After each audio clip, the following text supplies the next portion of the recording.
Hello and welcome to this presentation. My full name is Olivier Pendo. I am a student here at Kepler. So this presentation is all about the creation and the recreation of Venice. So throughout this presentation, we are going to talk about Titian, and we are also going to talk about Manet. So after that, we are going to describe Titian's Venus of Urbino. We also are going to describe it by subject matter and style. After that, we will talk about Manet's Olympia. We can describe it by subject matter and style. And also we'll see the differences in subject matter and style. We'll see the differences between the two paintings. Venice of Urbino and Olympia. We'll also see the visual similarities and differences. After that, we talk about references. So talking about Titian, Titian had his real name. His real name was Tiziano Veselio. So he was born in 1488 in Pieve de Cadore in Italy. So he died on August 27, 1576 in Venice. So he is one of the greatest painters of the Italian Renaissance. So Mr. Titian was hired by Pope Paul III to paint his portraits. And this one has inspired numerous generations of artists.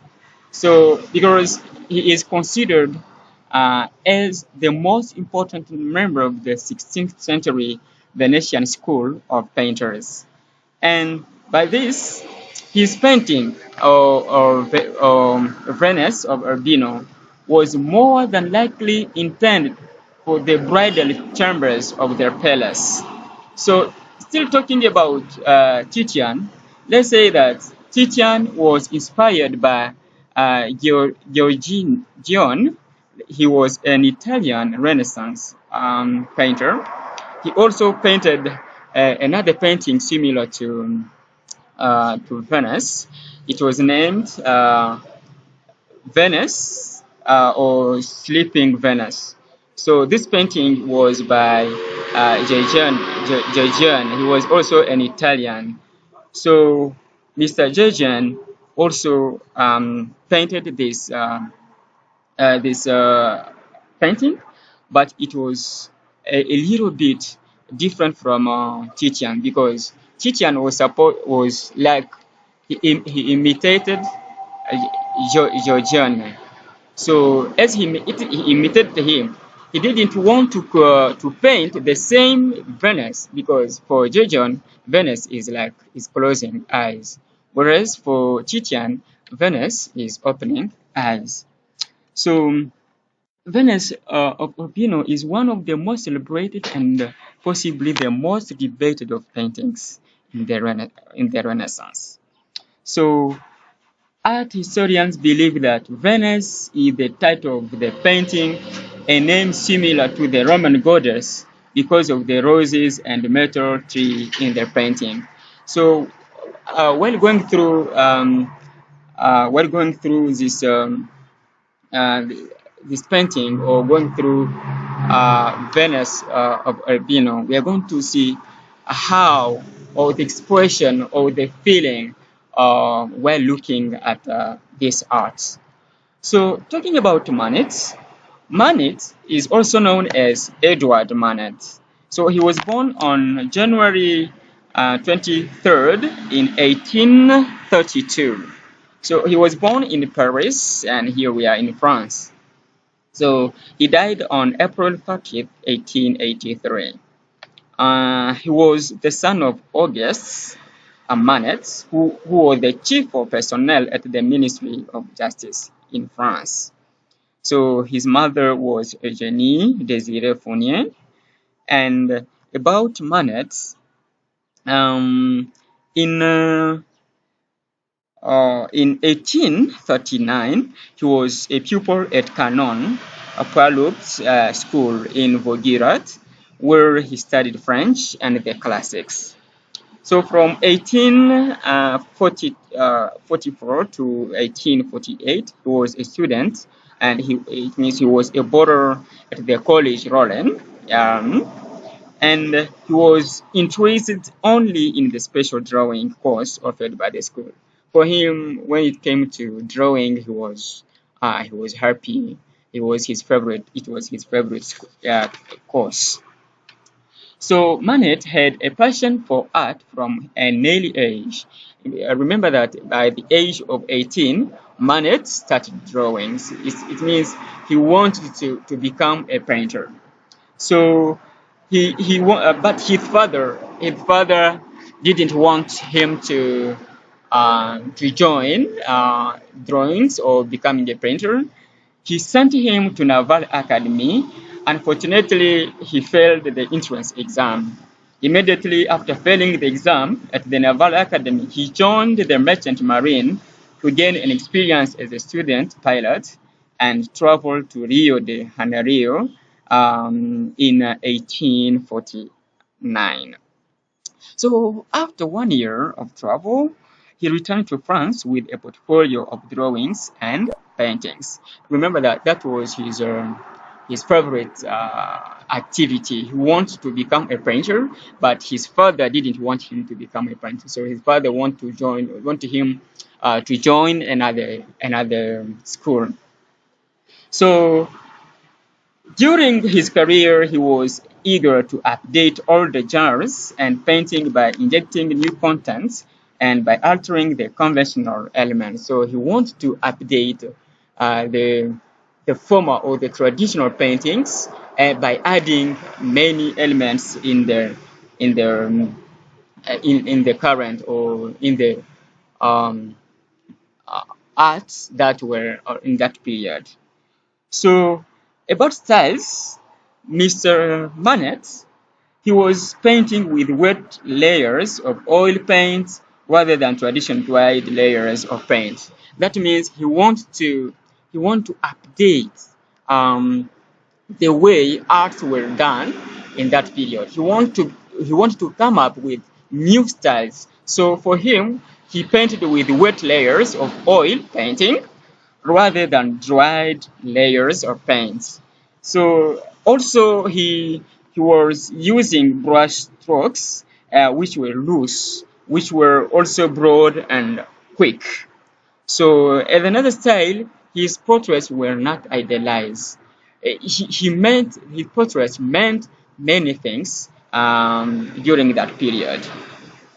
So let's go quickly to his influences. So remember that Manet had also influences like Titian. Titian was influenced by Georgiana, whereas Manet was also influenced by Diego Velázquez. He was also influenced by Francisco Goya. This one here. He was also influenced by Eugène Delacroix and also influenced by Thomas Couture. So he was influenced by many people, but these ones were the main people that influenced him. So talking about the description of Titian Venus of Urbino. So the artist of this art is Mr. Titian. So he was an Italian, and by medium he uses oil painting on canvas. And as genre, it is a portrait art. It is one of the most famous female nudes in art history. So here we're talking about Venus. So the location of this art is in Uffizi Gallery. Here we are in Florence. So it was presented in 1538, and the dimension of this art is 1.19 meters times 1.65 meters. And this painting represents an idea of beauty. So continuing with the description of Venus by subject matter, here we find out that the the image the image has a seductive and bold look. The woman is naked, and the painting takes on a lascivious nature. The painting expresses a sexual desire. So by looking at the image, you find that the image conveys an idea of beauty. She can be seen as a courtesan, like a prostitute. So if you can see very well, there is red in the painting, and this red, which is in the painting, it is on in the bed. We found out that the red expresses immediately the idea of sexuality. Though the white drapes or the white blankets expresses or the white blankets express purity, but also we find out that in the painting there is also red color, which immediately expresses their sexuality. So continuing, we can find out that looking at this image, she can easily seduce a man, because if you look at the way she presents her body to the viewer, immediately you find out that it is possible that she can be seductive to the viewer. So looking at Venice by style, we find out that this artwork was painted in 1538. So this is the 16th century. This 16th century was called the Renaissance. So this painting was by Titian. And then Titian, to produce this art, he used different techniques to produce it. So first of all, uh, he used an incredible softness within the painting. So this is because there is oil paints, and this oil paints, according to the video I watched, was borrowed from the painting of Flanders and in that time. So this softness within the painting is really giving a good view of the painting. So there is also a specific application of the layers. So the thin layers makes the painting really glazing. So he used different techniques, as you can see in the image, in the painting, as you can see very well. So he used different techniques. He used different materials to produce this art. Then Titian set up this tradition of the reclining nude women for the sake of Western art history, and also this idea of painting female nudes begins really in the Renaissance. And then, if you can see very well in this painting, we found out that there is a reflection of pagan allegory of pagan ideas. So it reflects the lifestyle of people by that time. So Mr. Titian want to show the real life of people by that time. So continuing, we can look immediately at the description of Manet's Olympia. The artist here is Edward Manet.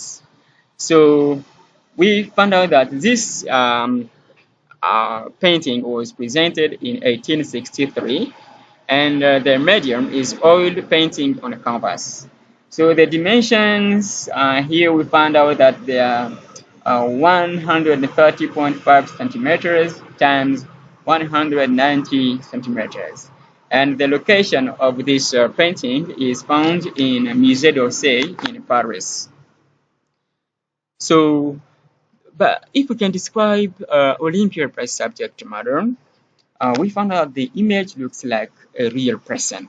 If we can look very well at the image, we find out looks like a real person. So she is gazing immediately at the viewer, shamelessly, without any shame. Whereas for Venice, uh, she was not really gazing at the viewer directly. So she is a nude woman, and her face expresses prostitution, if you can check that one. So she's wearing a black ribbon around her neck, if you can see very well. And also, let's say that Olympia shocked in every possible way, formally and morally, because she was presented immediately like a nude woman without having any clothes. She was a naked woman. So it was a shame. We are going to see this in a historical and cultural context throughout this presentation. So, so going to Olympia's style, we found out that this artwork was painted in 1863 by Edward Manet. So this period is known as the 19th century. So Manet used colors, especially he used black colors to outline Olympia and model her flesh. So as you can see very well in the painting, so he wants to show the real image of Olympia. So there are caricatures to emphasize the shadow on her hands and feet. So as you can see very well, there are some uh, there is kind of a shadow on the hand of Olympia and their feet. So he also used brush stroke. So all of this is to give a good view of the painting, especially to emphasize on the good view of for viewers to see how it really reflects the idea depending on the life of people in that time. So this painting want to express the real life in that time because the 19th century was characterized by corruption, especially in Paris. So that's why we can see in the background, we can see a young lady or the maidservant holding flowers for Olympia. These flowers might characterize corruption, and because we assume that these flowers are coming from or were given by her customer because since she's a prostitute, so she might have many customers or many people who um, who have affairs with her. So these flowers might come from one of the patrons or one of the customers as a corruption. So Manet in this style wants to show that there is corruption in current life in that period. So Manet want to express really his honesty through this artwork because it was known that a real artist could paint or could express current life by that time. He could express the real life of people by that time. So he want also to call upon the artists to paint according to the modern life in that period. So he didn't want other artists just to paint for the sake of painting, but he wants them to paint according to the lifestyle of people in that period. So he is Mr. Manet is inventing what beauty could be for the modern world in that time. So he challenged those traditional ideas of painting because people, especially in the Renaissance and other periods, people were just painting for the sake of painting without really um, reflecting to the real life of people by that time. So for Manet, he wants to express the life of people in that time. So And this is really challenging for him, because that's why uh, his artwork faced a lot of challenge when it once was displayed in the Musée d'Orsay in Paris. So let's move on. So let's see the similarities, or the visual similarities, for the two paintings. So for the two paintings, we found out that they both use oil on a canvas. So, and they are laying on beds. So if you can see very well, both of them are laying in beds. So there are ladies who are attending to them in the background. And there are also animals in the backgrounds, and also they both cover the same parts of the body, and they are all nude, they are naked.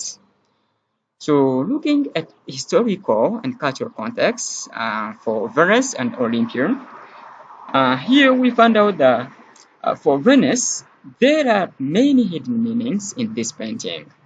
So in this presentation of Venus, there is an erotic idea, there is a sexual idea, because Venus, first of all, was taken as the goddess of love, because it was in the history there was a goddess of love, and then they took reference from Venus, and immediately they painted Venus of Ebina.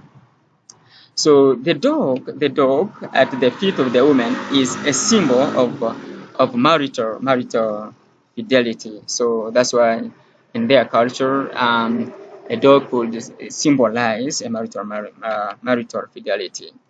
So here we have also the housemaid and the dog. Also, if we can check very well the housemaid, we find out that she symbolizes motherhood, because if you can see very well, she's looking at a lady who is kneeling near the chair, and she's looking at her in a sympathetic way. So this housemaid in this painting symbolizes motherhood.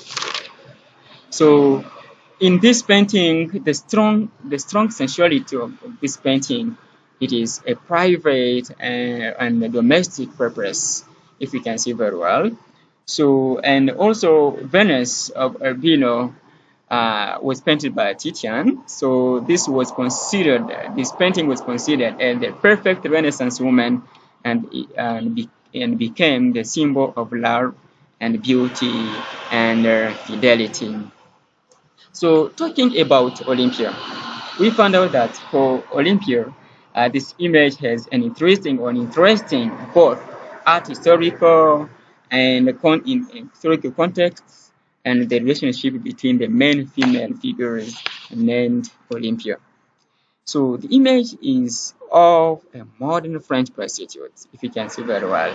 So the historical woman portrayed in this painting is Victorine Meurent, who was Manet's favorite model, because he hired her for several of his other works, remarkable works such as Déjeuner sur l'herbe, which was translated into English, like Lunch on the Grass, which was painted in 1862, and also the Railway, which was painted in 1873. Those are remarkable works of Manet, and she took as a model Victorine Marant. So, and if we can continue talking about the historical and cultural context, we found out that Manet faced a lot of problems when he first displayed Olympia in the Salon of Paris in 1865.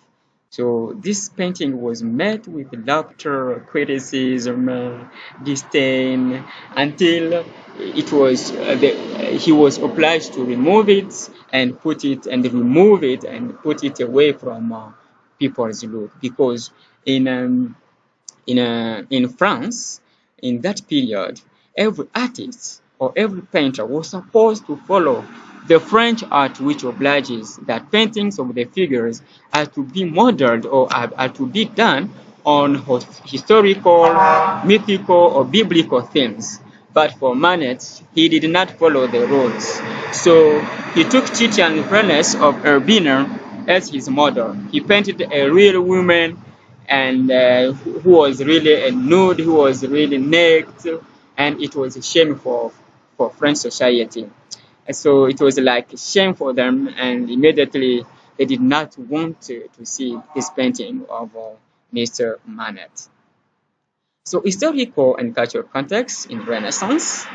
So here we found out that the Renaissance was between um, uh, 13 and 1600s. So here we found out it describes the intellectual and economical changes that happened in Europe. So and we found out that artists were really skilled in were really skilled in painting and in different domains. So here we can see the image of Olympia's hand, how they are showing how Manet was trying to design it. So artists in this period, it is said that they were really skilled. So, but this side also we can see another painting. So this painting describes a lady who is um, who is being proposed by a man in the bar. So she's being sexually proposed, because in this period in Renaissance, the most theme of artists, especially painters, was about sexuality. So looking at the cultural and historical context in realism, we found out the message conveyed in the painting was prostitution. It was prostitution, and because art went along with people's activities or events. But for this, for Manet, especially Manet, he did not want to follow the rules of France or any other. He wants to follow, to imitate or to imitate Mr. Titian. So, and here we found out that paintings were known as peasant life. So here we can find out that when you look at at these pictures, or when you look at these paintings, you find out that there are meanings behind the paintings.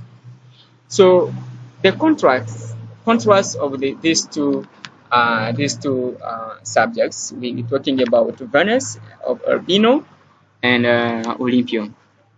So by looking at these two pictures, we find out that for Venus, yes, she has, yeah, we have an idea of prostitution. She's like a prostitute, but for her, she does not really show that she's really a prostitute, because she can be a prostitute, of course, but she doesn't really show it. She's like a little bit ashamed. She doesn't want to look at the viewer directly. You know, in some cultures, there are some cultures where a lady who respects herself cannot look directly at when she cannot look directly at the person they are talking to. For instance, if a lady is talking to father-in-law, she cannot really look at him directly in the face. So she can be looking aside, and this can be culturally, in some cultures, Venus can be taken as a good woman. But the contrary, for on the other hand, we found out Olympia, she doesn't have any shame. She's looking shamelessly at the viewer. And in some cultures, when we have some ladies looking immediately or having an eye contact with people, in some cultures here, especially in Africa, we found out such ladies are not respectful. So a lady in some African cultures, a lady is not supposed to look immediately at the viewer. So for Olympia, she's looking directly at the viewer, and this shows how much she's a prostitute. So thank you very much, and I thank you for having followed me within much interest. And if you want to go through what you have spoken about, here with the references and everything we have talked about, these are the links of this presentation. So thank you very much.